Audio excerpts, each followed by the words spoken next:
Welcome back to Fresh Produce India. In this next episode, we turn our focus to India's citrus import market, and more specifically, the opportunities for Australian citrus in India. I'm delighted to be joined by David Daniels, Citrus Australia's General Manager of Market Development. Hi, David. Great to have you with us. Yeah, thank you, John. Now, this time last year, Citrus Australia launched a new market development project in India. India is not a new market for Australian citrus, but it's one that's traditionally been regarded by the industry as a market for lesser grade fruit at lower prices. Citrus Australia is spearheading a new industry approach to India, a long-term one focused on building a market for premium citrus. David, Citrus Australia announced the launch of this program at Fresh Produce India last year. Today, you're here to talk to us about your learning so far and the road ahead. For our benefit, can you begin by giving us a brief snapshot of Australia's citrus export industry today, an overview of your production and your main markets? Yeah, look, thanks very much for the question, John. It's always a pleasure to speak, and we're very proud of our industry and the people we work for and the hardworking growers that we serve. So, look, over the last decade, there's no denying we've had really good export growth. We've seen a doubling of the export volume from around 150,000 tonnes a year 10 years ago to more than 300,000 tonnes in 2019. And in that same period, we've seen the value of our exports increase nearly fourfold. China has been the main market for export growth. That's well known and well established. But we must always realise there's been tremendous growth in a number of other markets. We've had fantastic growth in Japan, Thailand, the Philippines, Vietnam, Canada, and to a lesser extent, probably South Korea. In fact, the only place where we haven't really had any growth and we've seen a decline has been the United States, from what was a very good market in the early 2000s to, pretty big decline since Chile has taken a pretty big foothold in that market.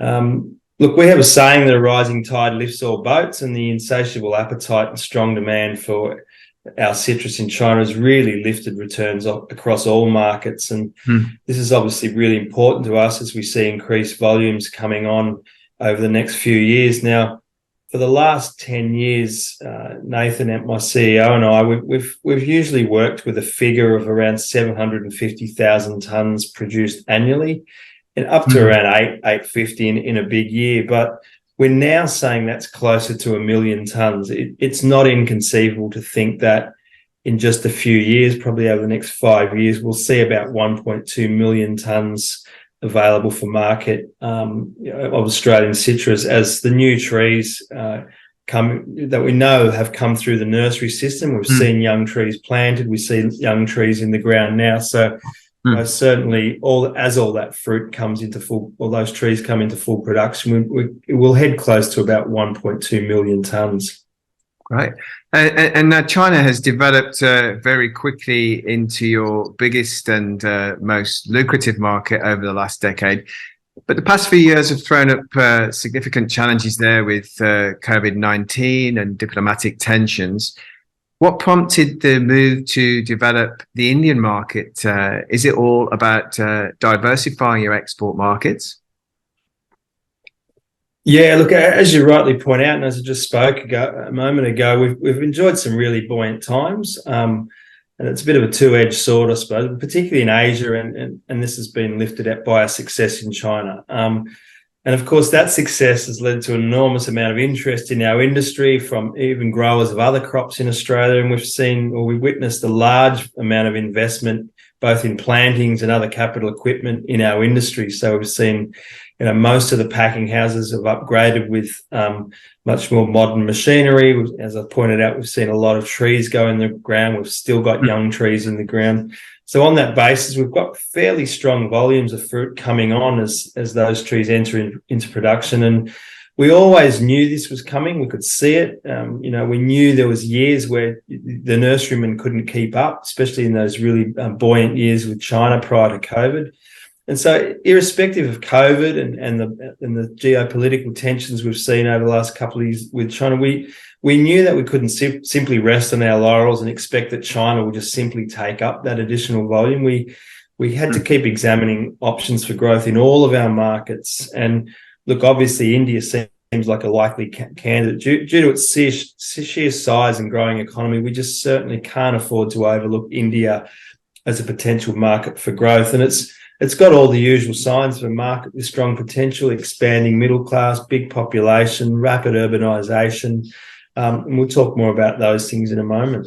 Yeah, we're around 12 months on now from when the India program launched. And since then, you visited India with the CEO of Citrus Australia, Nathan Hancock. What were your impressions of the opportunities and challenges facing Australian citrus? I mean, it's obviously a highly competitive landscape over there with South African and Egyptian citrus dominating the import market. And can you see room for Australia to build a niche at the higher end of the market? Yeah, look, I think the trip really, for Nathan and I, really gave us the opportunity to recalibrate our expectations in India.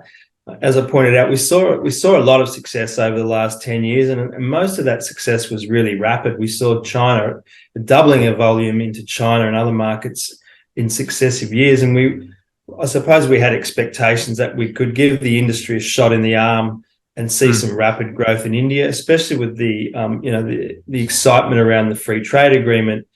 I think our trip gave us the opportunity, because we visited 4 cities in 5 days and met with more than 20 businesses. So I suppose we've come to the conclusion that India will be quite a slow burn. We're not going to see that rapid overnight success that we've seen in other markets. It's going to be challenging. As you point out, there's already strong supply of lower grade, lower cost fruit coming from both Egypt and South Africa. And unfortunately for us, the market at the moment doesn't seem too discerning on quality. Where most markets we go into, the consumers recognises the difference between a Navel and a Valencia, or even the difference in eatability with an Australian Navel. Not so much in India. And we have a lot of work to do with the trade to try and get them to pay a higher premium for a better eating experience. We did visit some quite wealthy regions or quite wealthy neighbourhoods, and with some really nice high-end stores. And they were arranging some nice products, fully air conditionings, a lot of foot traffic, really beautifully laid out stores. Didn't quite expect to see that in India. And clearly they were managing the cold chain really well. So that gave us a little bit of excitement. But even those stores were still priced a fair way on oranges anyway. They were priced a fair way below what we really need for our growers to make it a satisfactory return. Mm-hmm. And just this point about education, I mean, this seems to be critical, educating the trading consumers in India about Australia's citrus offering, because there's perhaps an assumption in the industry that those consumers and the trade in India know and understand what navel oranges are and what mandarins and the different varieties are. But in actual fact, Australia's offering with navel oranges and mandarins is somewhat different to what the market there is used to. I mean, with oranges, the majority of imports, as you pointed out, are Valencia type oranges from Egypt and South Africa, and they're mainly used for juicing rather than table consumption like navels. And that really mirrors Indian oranges, the sweet limes, which are also used for that purpose, for juicing. So how do you really sort of change consumption habits and educate trade and consumers about the eating qualities of your navel oranges, to educate them to peel and eat an orange for their best experience? Yeah, look, thanks, John. A very difficult question to answer. There's quite a few. The trip actually probably raised a few more questions and answers in many ways. But as I said a moment ago, it's going to be a slow book burn in India.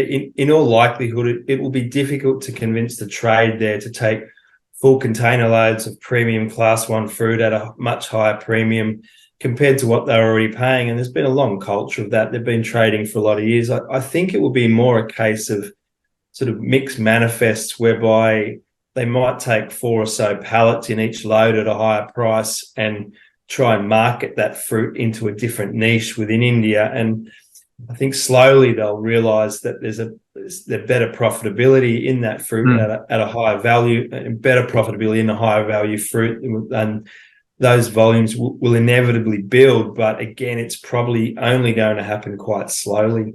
Mm-hmm. And coming to mandarins, there's obviously much education required there too.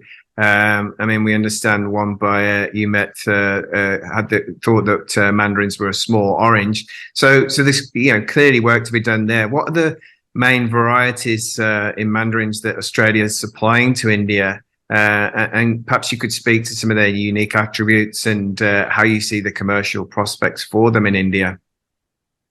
Yeah, that's a good question. We're not a big mandarin exporter at the moment, but it was something we came away with probably a bit more excitement and optimism about, because we really determined in that trip it's going to be difficult to compete with South Africa and Egypt in the orange category, largely because of the price. Well, that's going to be the case in the short to medium term at least, but mandarins are not currently a big part of the trade from any trading nation, although we did see some South African Novas selling in one of those wealthier neighbourhoods in one of those really nice upmarket stores.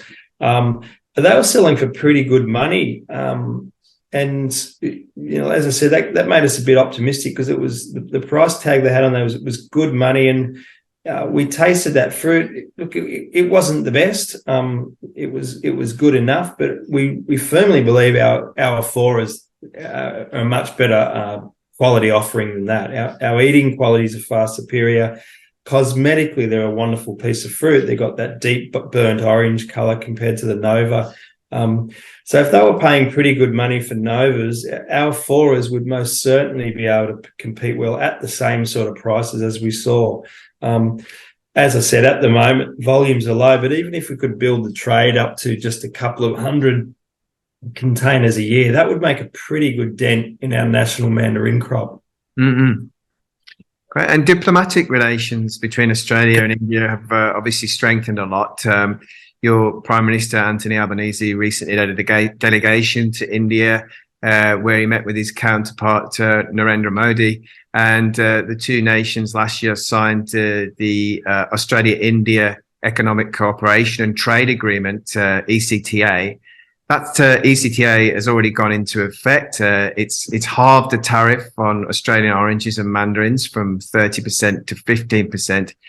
Is that helping at all? And what are your hopes of completely eliminating the tariff in the near future? Yeah, look, it's hard to say that immediately can change the dial, but obviously horticulture trade is all about margins, and every percentage point adds up. So a 15% reduction in tariff is most certainly welcomed. It's a couple of dollars per box, and for a grower, a couple of dollars per box is a lot of money. Hard at the moment to say it's going to move the dial just now, just purely because of the low price of our competitor offering in the orange category, at least, where we're seeing, South African and Egyptian land for, $10 to $12 US. It's a long way from where we need to be, even with a tariff reduction. But nevertheless, as I said, every percentage point adds up. We have to address cost at every angle, and we're always looking to attack costs. So a couple of percentage points there and a couple of percentage points somewhere else, it all adds up in the long run. So most certainly is very, very important. Don't underestimate that. Emphasising that it is only an interim free trade agreement. It was heralded as a very big success, but they're all very clear about we've only reached an interim agreement. I think there was a push towards the end of last year, towards our election, to get something over the line before the election, before that the change of government, and the change of government. Well, the rest was history there, but most certainly the discussions are ongoing, and we'll do everything we can in our power to push towards a 0% tariff and increase that quota. It's important to emphasise that the reduction in tariff is only for around 17,000 tonnes annually. Look, that's still probably at the moment more volume than we need, but we do have hopes within over the next 15 years to push more towards that 30,000 tonne mark inevitably. We think that 15-year mark is probably more realistic, and that's in line with the Australian government strategy about better ties with India and further developing the trade with India. Mm-hmm. And at an industry level within Australia, what's happening to develop the India market, say in terms of Australian grower visits to India or Indian buyers coming to Australia? How can you really incentivize growers and exporters to commit more to India as a market, particularly when you've got China and all these other markets across Southeast Asia that are very hungry for Australian citrus? Really, John, I think it's going to just come out of necessity. I said, there's a good volume of fruit coming on. We've got to put that fruit somewhere, and I certainly think there'll be no doubt India is going to have to take up some of that volume, and we'll just build upon that sort of that lower value, less popular size fruit, and it's not all low grade. I will say it's sometimes it's just the less popular sizes going to India. The fruit still tastes fantastic, and I think there's opportunity just to build on that. We have had buyers come from India to have a look at our market and our supply base and visit the packing houses and our orchards. We had some fairly substantial buyers come over to India on the back of AFL last year. So those sort of things are happening organically, but it is really hard to incentivize growers to get over there and have a look, particularly when they're so busy in the middle of a season. And let's face it, travel at the moment, well, in the last few years has been notoriously difficult, but is becoming a bit easier as time goes on. And looking at the consumer dynamics and what you've seen, what do you see as the most effective way of positioning Australian citrus to the trade and consumers? Look, that's as I said, we've come back from the India trip last year with probably more questions than we started with.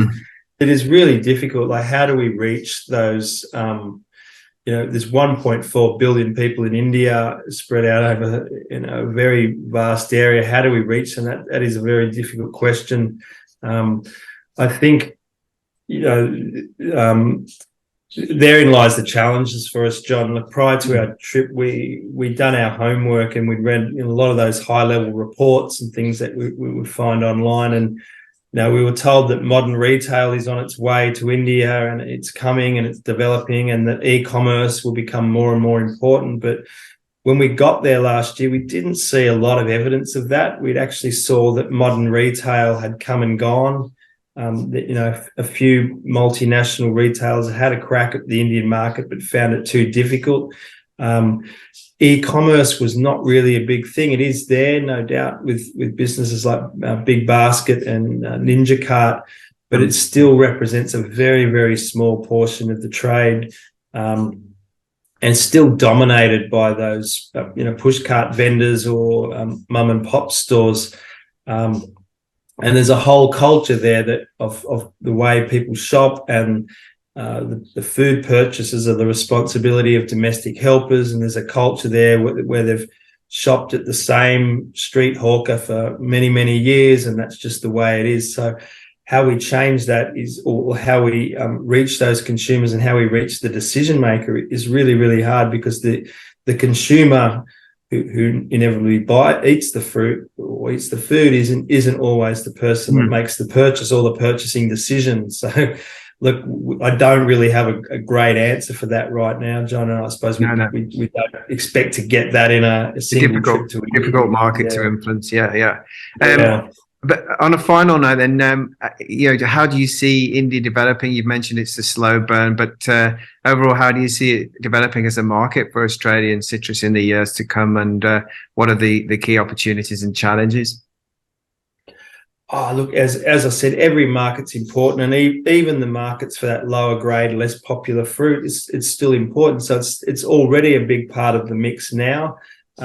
We've in the past seen up to 5,000 tonnes a year go to India, so that's nothing to be sneezed at. And I certainly see that volume increasing without a doubt. As I said a moment ago, out of necessity. As that increasing volume comes on, that fruit has to go somewhere, and every market's important. And when you've grown the fruit, you've picked it, you've packed it, it's better to send it somewhere and get something back for it. So India is most definitely a big part of that mix, and just that the concessions through the free trade agreement will give a slight shot in the arm there. There's already a bit of excitement coming from the trade. We're getting multiple inquiries a week now as the season gets close. Great. Well, David, I'm afraid that's all we've got time for today, but it's been great to talk to you and about this journey you're embarking on in India. Clearly early days, and there's a long road ahead, but we wish you every success with it. And hopefully at next year's Fresh Produce India, you'll be able to sample your wonderful Australian citrus to all the India trade in person. Indeed, John. Thank you very much for your time. Thanks, David.